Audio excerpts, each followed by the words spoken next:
Chart बना लिए थे, चार्ट मिट भी गया है। अप्राकृतिक साधन पे बात करेंगे। अप्राकृतिक प्रमाण जो लिखे थे आप लोग, हेडिंग डाल लीजिए। मतलब हम लोग बात करने जा रहे हैं कि पृथ्वी की आंतरिक जो स्थिति है उसके बारे में जानकारी प्राप्त होती है, किस किस तरह से प्राप्त होती है उसके बारे में, है ना। तो वो प्रमाण जो हैं किस किस तरह के, इसके बारे में देखेंगे। तो पहला है अप्राकृतिक साधन।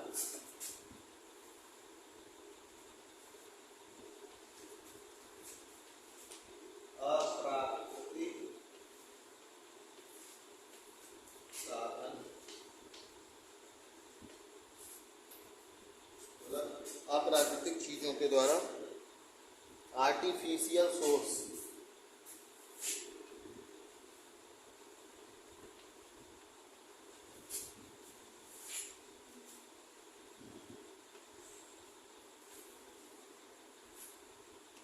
अप्राकृतिक साधन मतलब अप्राकृतिक क्या है, कौन सी चीजें अप्राकृतिक होंगी, इसके बारे में हमने जिनको नाम दिया है या जिनके बारे में हम समझते हैं। अब प्रकृति ने तापमान कह के तो कुछ बनाया नहीं है। तापमान को हम कह रहे हैं, गर्मी महसूस होती है उसको तापमान कहते हैं, तापमान बढ़ रहा है। प्रकृति में क्या कोई ऐसा शब्द है प्रकृति द्वारा कहा हुआ कि तापमान? उसने तो ये भी नहीं कहा कि हम मानव हैं। वो तो एक जीव है बना हुआ जिसको हम खुद ही अपने से नाम दिए हैं, मानव। ये पेड़ पौधा है, ये मानव है, ये शेर है ना। तो अप्राकृतिक मतलब इसके अंतर्गत जो भी चीज़ें हैं उनको हम खुद ऑब्जर्व करते हैं, है ना। वो प्राकृतिक रूप से हैं तो, लेकिन उनको ऑब्जर्व हम करते हैं और उनका जो ऑब्जर्वेशन का तरीका है हमने खोजा है। जैसे तापमान को डिग्री सेल्सियस में मापते हैं तो हमने कहा है ना कि हम डिग्री सेल्सियस में मापेंगे। केल्विन हम मापते हैं तो केल्विन में हम मापते हैं मीटर किलोमीटर। शेर थोड़ी ना मापता होगा कितने किलोमीटर दूर चला आया हूँ, वापस जाना चाहिए अपने घर की ओर, ऐसा तो उसके पास कोई होगा नहीं, उसका कुछ अलग तरीका होगा। तो इसमें कई 4 प्रकार के आपको बताए थे ना। तो पहला जो है वो घनत्व आधारित है। इसमें अपने घनत्व आधारित, घनत्व आधारित प्रमाण, घनत्व आधारित प्रमाण, एविडेंस बेस्ड ऑन डेंसिटी। ठीक, तो सबसे पहले घनत्व क्या है, घनत्व आधारित प्रमाण होगा। प्रमाण मतलब क्या है कि घनत्व से आप पता, घनत्व के माध्यम से आप पता करना चाहिए पृथ्वी की आंतरिक संरचना में क्या आपको जानकारी प्राप्त हो रही है। जैसे कोई क्राइम होता है तो वहाँ से ब्लड सैंपल लेते हैं, या कोई किसी का बाल मिल गया उसको जाकर टेस्ट करते हैं कि इसमें जेनेटिक मटेरियल किसका है, जिसके पर आरोप लगा होता है उसका भी जीन लेते हैं, मिलाते हैं, दोनों मैच हो गया, मतलब यही आरोपी है ना। तो घनत्व क्या होता है, पहली बात कौन होता है?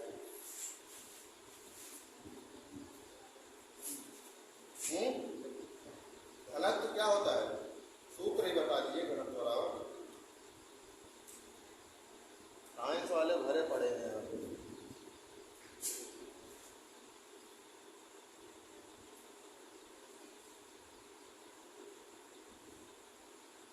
घनत्व क्या होता है, घनत्व कौन सी चिड़िया का नाम है? घनत्व बराबर होता है द्रव्यमान बटे आयतन। द्रव्यमान को m से दिखाते हैं, आयतन को v से दिखाते हैं। द्रव्यमान को किलोग्राम में मापते हैं, ग्राम में मापते हैं, आयतन को किस नापते हैं? आयतन को मापेंगे सेंटीमीटर क्यूब, मीटर क्यूब, ऐसा ना। तो घनत्व बराबर क्या होता है, द्रव्यमान बटे आयतन। ये तो सूत्र है। मतलब क्या होगा घनत्व का? घनत्व का मतलब ये होता है कि आयतन मतलब क्या होता है। पहले तो अब द्रव्यमान और आयतन एक और समस्या आ गई, जानेंगे तब ना घनत्व पता चलेगा क्या है। तो मान लीजिए ये कोई क्षेत्र है ना, तो कोई भी वस्तु जितना स्थान घेरती है उसका क्या होता है, द्रव्यमान। आयतन। कोई भी वस्तु जितना क्षेत्र घेरती है उसका क्या होता है? आयतन। जैसे मैं यहाँ पे खड़ा हुआ हूँ तो मैं हवा से लेकर के जमीन में कुछ जगह घेरा हूँ, वह मेरा आयतन है, ठीक है।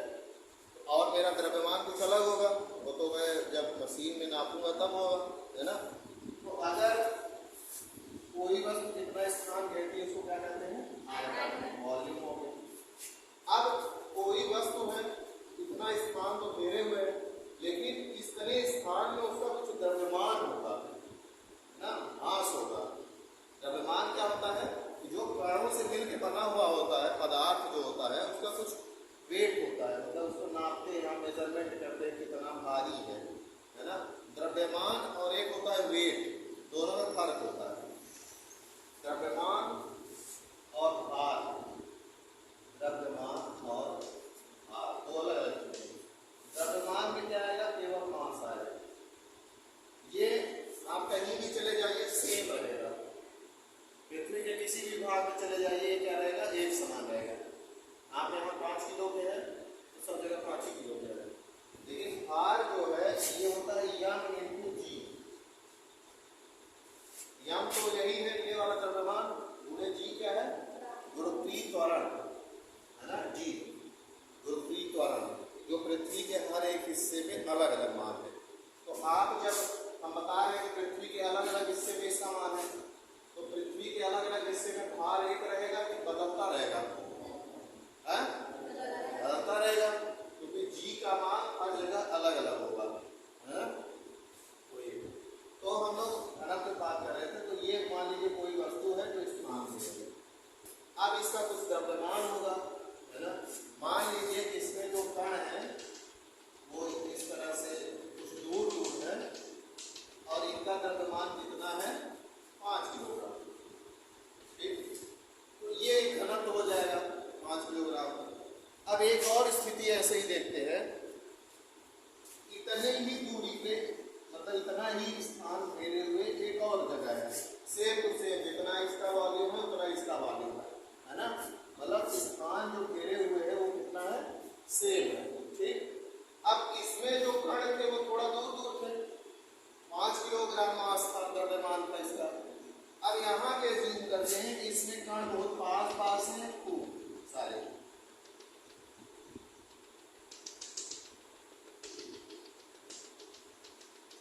और इसका द्रव्यमान कितना है? 10 किलो, ठीक।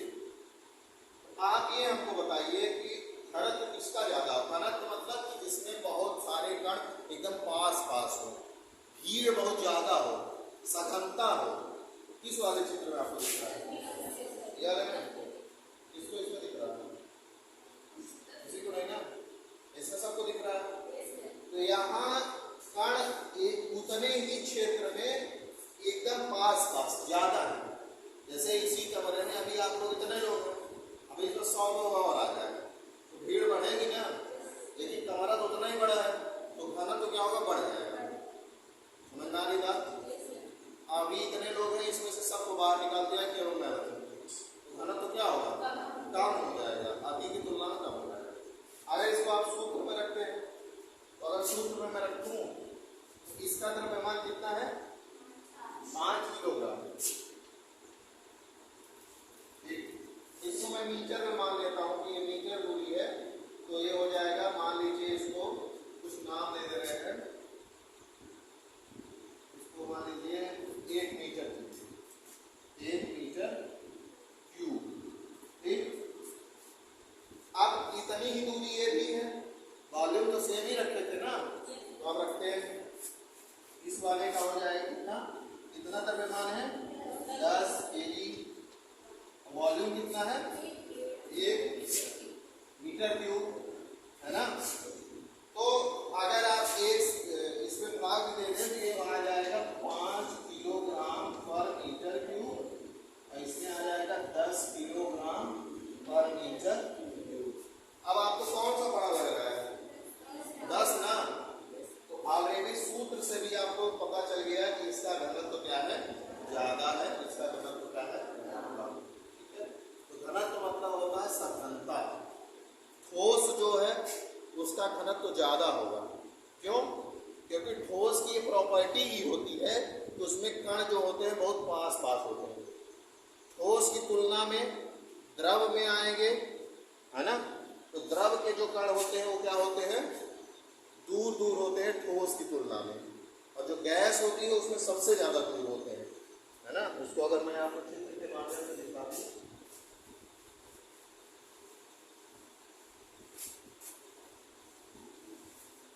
जैसे मान लीजिए 3 डब्बे बना लेता हूँ मैं,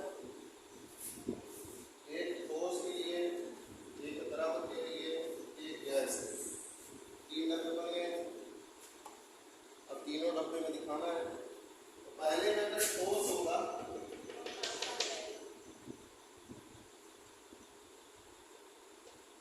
तो जो कण है वो एकदम पास पास ऐसे ऐसे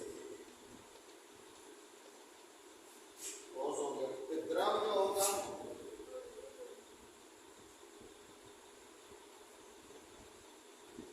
तो गैस होगा, ठीक। आयतन सबका सेम ही है, एक ही, मान लीजिए जगह जो घेर रहे हैं वो एक ही बराबर घेर रहे हैं, ठोस हो द्रव हो गैस, लेकिन उनमें कणों का जो वितरण है वो अलग अलग होने के कारण उनका घनत्व क्या हो जाएगा, अलग हो जाएगा। अगर इसकी डेंसिटी को दिखाते हैं डी से, डी घनत्व को इंग्लिश में डी कहते हैं। मान लीजिए अगर इसकी डेंसिटी d1 है, इसकी d2 है, इसकी d3 है, तो इसका घनत्व इससे ज्यादा होगा कि कम, ये वाला ज्यादा होगा, ये ज्यादा होगा तो ऐसे निशान लगा देंगे, ये ज्यादा होगा इससे ऐसे निशान, मतलब ठोस का घनत्व ज्यादा द्रव से और द्रव का घनत्व ज्यादा किससे, गैस से, है ना। ये आगे काम देगा आपको, अगर बनाना चाहे तो आगे कीजिए ठोस द्रव गैस,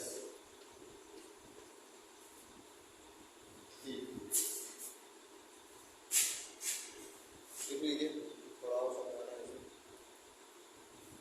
अब यहाँ से जो है आपका मेन भूगोल शुरू हो रहा है, अभी तक तो इतिहास पढ़ रहे हैं, अब भूगोल में आए तो इसमें आपको साइंस की चीज़ें देखने को मिलेंगी, तो उससे घबराना नहीं है, जिसको नहीं समझ में आएगा वो बता देगा, है ना, डर के मारे भाग जाए यहाँ से, अरे ये तो छोड़ के आए थे फिर मिल गए यहाँ पे, इसी के डर के मारा तो आए थे आपको, हो गया। अब देखिए घनत्व में परिवर्तन हम लोग देखते हैं कैसे कैसे होगा। डेंसिटी बराबर है मास अपॉन वॉल्यूम। आपको ये बताइए, अभी हम लोग देखें, अगर वॉल्यूम क्या हो जाए, स्थिर हो जाए, कांस्टेंट कर दे, वॉल्यूम मतलब फिक्स हो जाए कि वॉल्यूम नहीं बदलेगा, वॉल्यूम नहीं बदलेगा, आयतन नहीं बदलेगा। इस सूत्र में देख रहे हैं घनत्व बराबर क्या होता है, द्रव्यमान में किसका भाग देते हैं, आयतन का।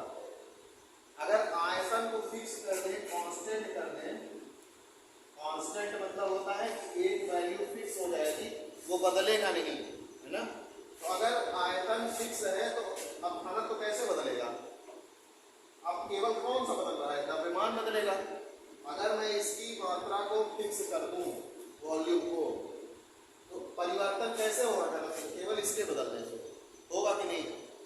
तो अगर द्रव्यमान बढ़ेगा तो घनत्व क्या होगा, बढ़ेगा, क्यों, क्योंकि ये ऊपर है, समझ आई बात। जैसे मान लीजिए उदाहरण के रूप में अगर आपको दूं तो द्रव्यमान मान लेते हैं 50 और वॉल्यूम मान लेते हैं 5,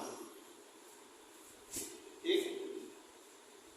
तो अभी कितना घनत्व होगा, 10 आएगा, लेकिन मैं कह रहा हूं कि इसको मैं फिक्स ही रखता हूं, इसको मैं 5 ही रखूंगा, लेकिन द्रव्यमान का करूंगा, बढ़ाऊंगा। तो मान लीजिए मैं इसको बढ़ा के कितना कर दिया, 100, द्रव्यमान कितना कर दिया, 100, और घनत्व आयतन कितना रहने दिया, 5 ही, और कितना हो जाएगा घनत्व, 20। तो घनत्व बढ़ा कि नहीं बढ़ा। तो अगर आयतन फिक्स है और द्रव्यमान बढ़ेगा तो घनत्व क्या हो जाएगा, बढ़ जाएगा। और सेम इसका उल्टा होगा, अगर आयतन फिक्स है और द्रव्यमान घटेगा तो क्या हो जाएगा, घनत्व घटेगा। जैसे यहाँ 50 था, अब मान लीजिए मैं इसको कर रहा हूँ 25 और घनत्व आयतन कितना रहने दे रहा हूँ 5, ये कितना हो जाएगा 5 आएगा। तो क्या होगा आयतन द्रव्यमान कम होने पर 50 से 25 जब किए तो घनत्व पे क्या प्रभाव पड़ा, इससे कम हुआ कि ज्यादा हो गया है, कम हुआ ना। तो ये है कि घनत्व में जब आप आयतन को फिक्स कर देते हो, कांस्टेंट कर देते हो, तो उसका अगर द्रव्यमान बढ़ेगा तो क्या हो जाएगा आयतन, अरे घनत्व जो है बढ़ेगा, और द्रव्यमान घटेगा तो घनत्व क्या होगा घटेगा, है ना। जैसे मान लीजिए कि इसी कमरे में अभी एक उदाहरण दिए थे आपको कि आप लोग इतने लोग हैं, अभी कुछ घनत्व होगा इसका, कमरे का आयतन तो फिक्स है, आप लोगों का द्रव्यमान सबका, ये अलमारी कुर्सी ये सबका जोड़ दिया जाए फिर भाग दे दिया जाए तो घनत्व आएगा। मान लीजिए 100 बच्चे और आ जाए तो द्रव्यमान बढ़ेगा लेकिन आयतन क्या है उतना ही है, तो घनत्व क्या हो जाएगा बढ़ जाएगा, और अभी सब लोग निकल जाएंगे तो घनत्व क्या हो जाएगा घट जाएगा। ये ठीक है, ऐसे ही होगा। मान लीजिए एक और कंडीशन इसमें होगी,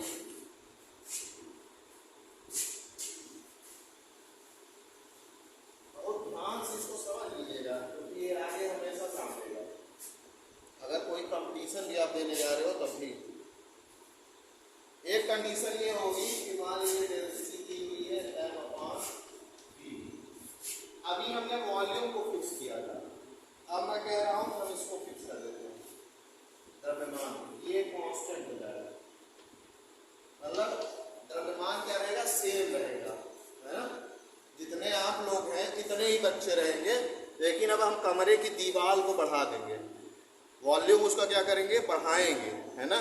वॉल्यूम मतलब कि वो कितना स्थान घेरे हुए है, जैसे एक कमरा है एक निश्चित स्थान घेरे हुए है ना। अगर हम इसकी दीवारों को 2-2, 4-4 मीटर बढ़ा दें तो ये ज़्यादा स्थान घेरेगा तो वॉल्यूम क्या हो जाएगा बढ़ जाएगा। तो उससे देखते हैं कि फर्क पर क्या प्रभाव पड़ेगा। द्रव्यमान को क्या करती है फिक्स करती है कांस्टेंट, और वॉल्यूम पे बात करते हैं। तो उदाहरण ले लेते हैं, मान लीजिए द्रव्यमान 50 पे कांस्टेंट कर दिए और वॉल्यूम ले लिए 10, वॉल्यूम कितना ले लिए 10, तो अभी घनत्व कितना आ जाएगा 5 आ जाएगा। मान लीजिए मैं वॉल्यूम को घटा देता हूँ, वॉल्यूम को कम कर देता हूँ, कमरे की दीवार को पास, क्योंकि आप लोग इतने कम बच्चे हैं तो अब अच्छा नहीं लग रहा है, तो थोड़ा दीवार को कर देते हैं पास। जब हम दीवार छोटा कर लेंगे तो घनत्व आयतन कितना हो जाएगा कम करेंगे, ये वाला फिक्स कर चुके हैं, ठीक है ना। तो 50 बटे मान लीजिए आयतन कितना हो गया 5, तो क्या हो जाएगा 10। तो जब आपने आयतन को क्या किया है कम किया है, आयतन को क्या किया है कम, तो घनत्व तो क्या होगा बढ़ा है। आयतन कम होने से घनत्व क्या हो जाता है बढ़ता है।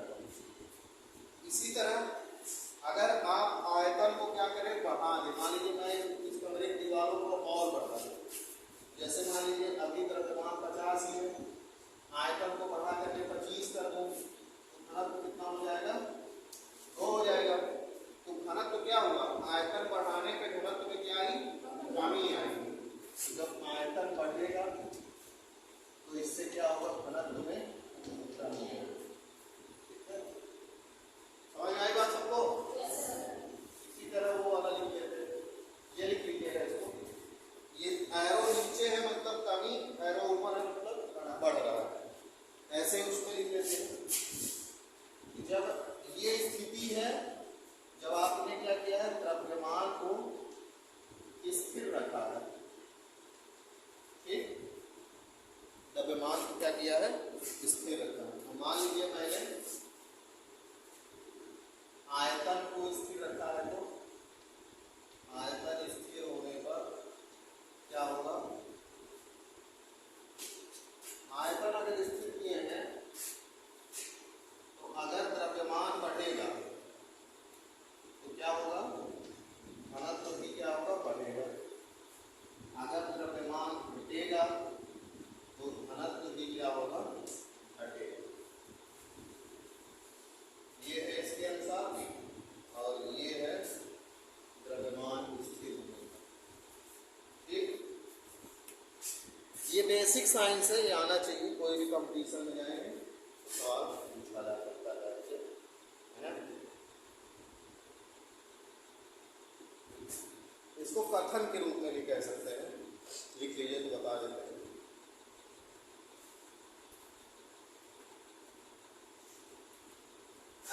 पृथ्वी, अब चाहते तो हम डायरेक्ट पृथ्वी वाला कहानी सुनाने लगते, लेकिन आपको समझ में नहीं आएगा। ये एक बार बता दिया ना तो ये आगे बहुत काम देगा, ये है ना। भूगोल में बहुत ही काम रहता है, घनत्व का, तापमान का और ये सब का।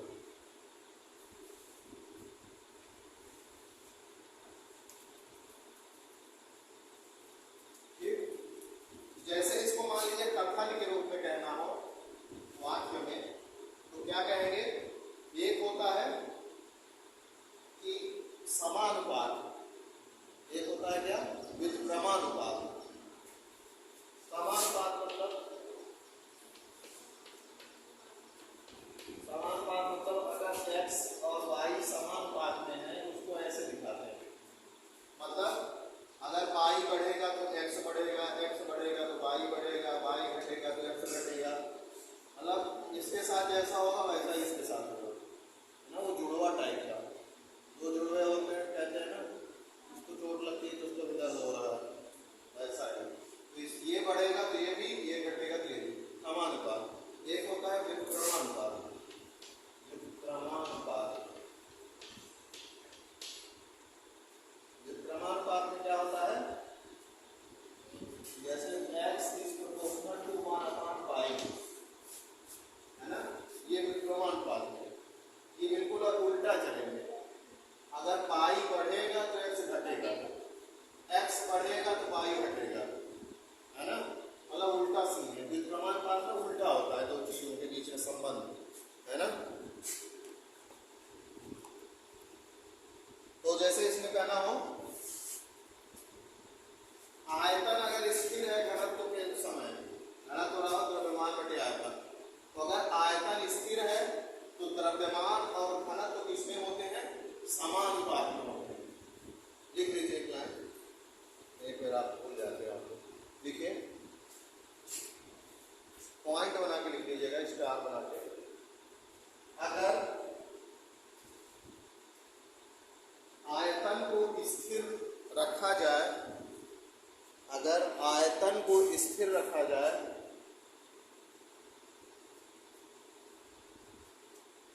तो घनत्व और द्रव्यमान, तो घनत्व और द्रव्यमान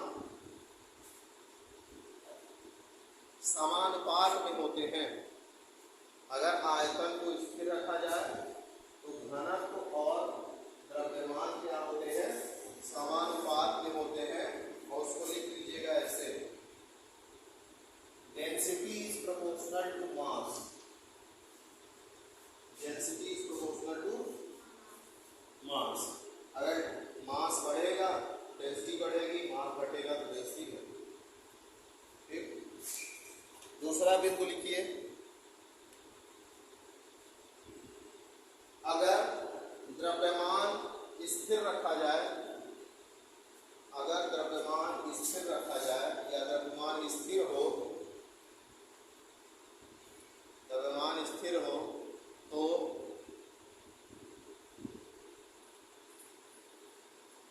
घनत्व और आयतन, घनत्व और आयतन, घनत्व और आयतन व्युत्क्रमानुपात में होते हैं। घनत्व और आयतन व्युत्क्रमानुपात में होते हैं।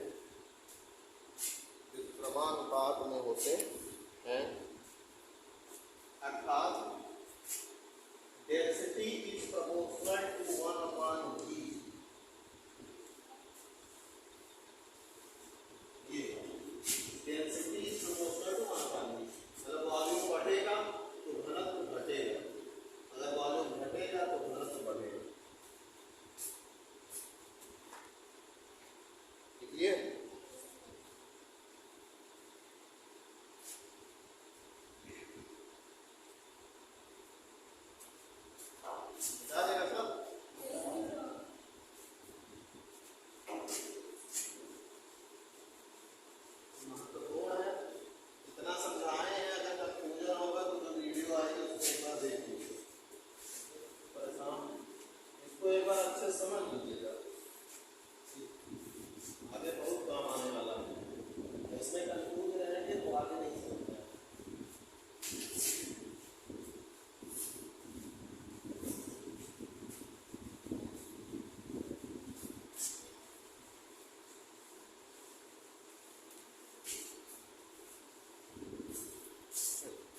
चलिए अब थोड़ा लिखते हैं तो बाद में समझते जाएंगे। घनत्व पर आधारित प्रमाण में जो लिखे हैं उसी के नीचे लिखिए कि पृथ्वी की ऊपरी सतह का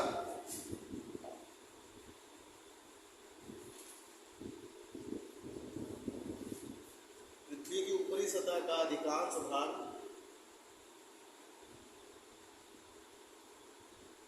पृथ्वी की ऊपरी सतह का अधिकांश भाग परतदार चट्टानों से निर्मित है। परतदार लेयर, पृथ्वी की ऊपरी सतह का अधिकांश भाग परतदार चट्टानों से निर्मित है।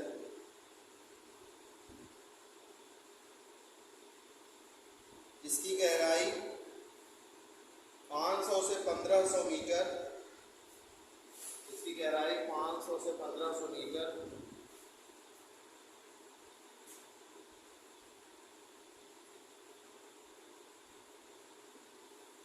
तक है,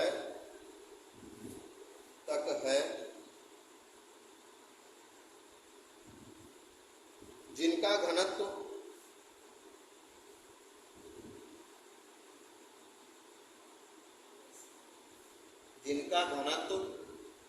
घनत्व 2.4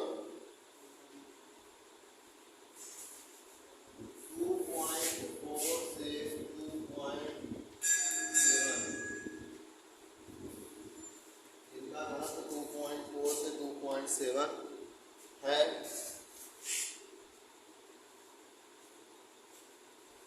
इन्हें अवसादी चट्टानें कहते हैं। इन्हें अवसादी चट्टानें कहते हैं। अवसादी चट्टानों का घनत्व 2.4 से 2.6 होता है। घनत्व प्रति मीटर क्यूब लिख सकते हैं इसका इकाई, अरे किलोग्राम प्रति मीटर क्यूब।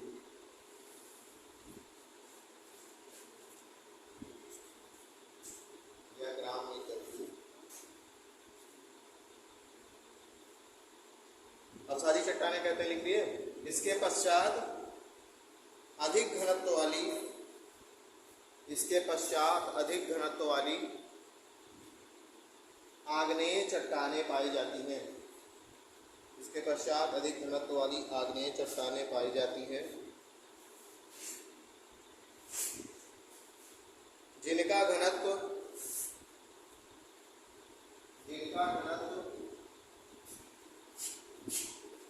3 से 3.0 से 3.5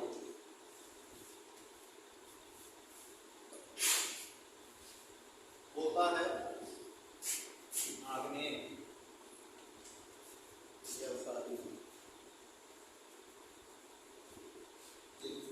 चट्टानें पाई जाती हैं, जिनका घनत्व 3.0 से 3.5 होता है।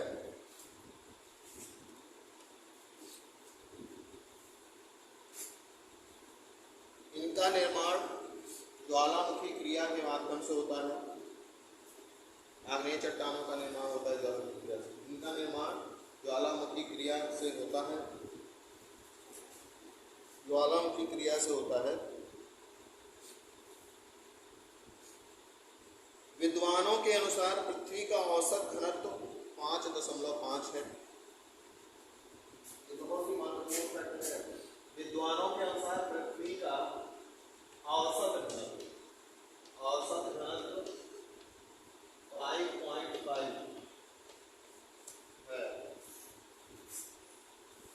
5.5 है।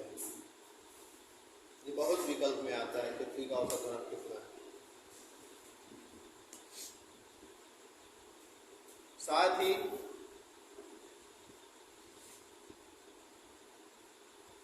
पृथ्वी की मध्यवर्ती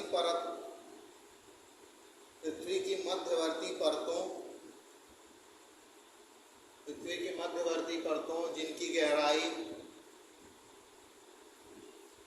2900 किलोमीटर तक है, 2900 किलोमीटर तक है, उनका घनत्व 6.5 से 7.8 के मध्य, 6.5 से 7.8 के मध्य होता है तथा पृथ्वी के आंतरिक केंद्र या क्रोड का घनत्व तथा पृथ्वी के आंतरिक केंद्र या क्रोड का घनत्व 11.0, क्रोड का घनत्व 11.0, पृथ्वी के आंतरिक केंद्र या क्रोड का घनत्व 11.0 या इससे भी अधिक होता है।